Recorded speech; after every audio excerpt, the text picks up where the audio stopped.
warahmatullahi wabarakatuh.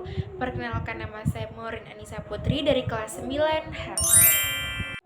Jadi di sini saya akan mempresentasikan tentang materi apa aja sih yang sudah kami pelajari selama kelas 9.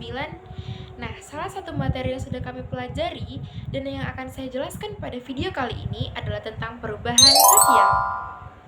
Perubahan sosial itu apa sih?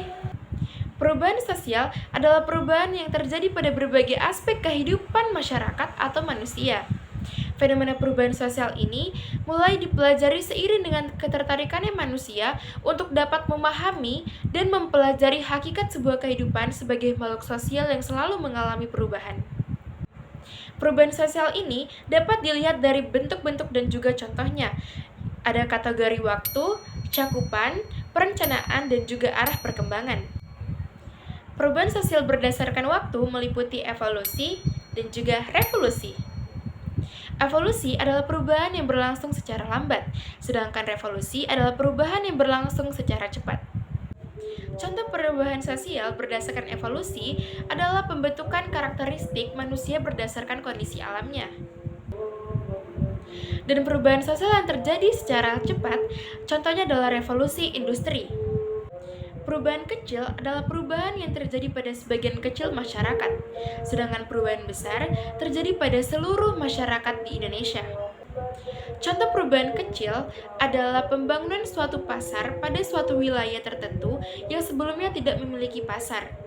Selanjutnya, contoh perubahan besar. Contoh perubahan besar adalah pembangunan yang terjadi setelah masa kemerdekaan, dan pembangunan ini memengaruhi beberapa faktor seperti ekonomi, teknologi, transportasi, dan pendidikan.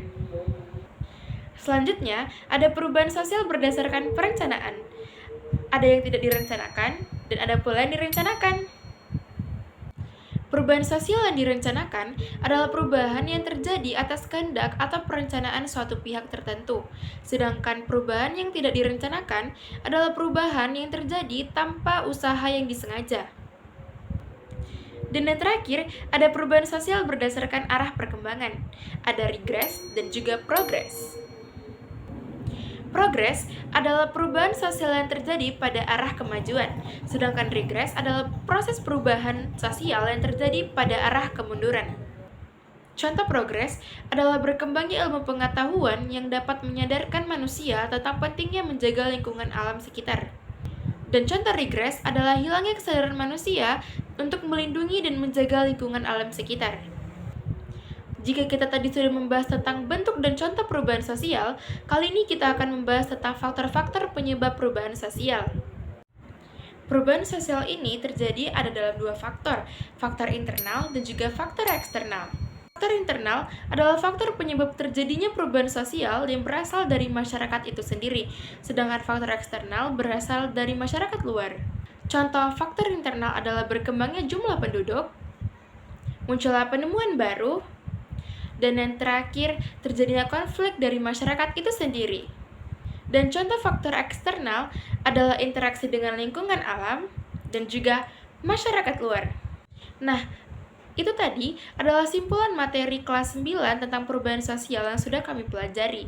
Sekian presentasi dari saya.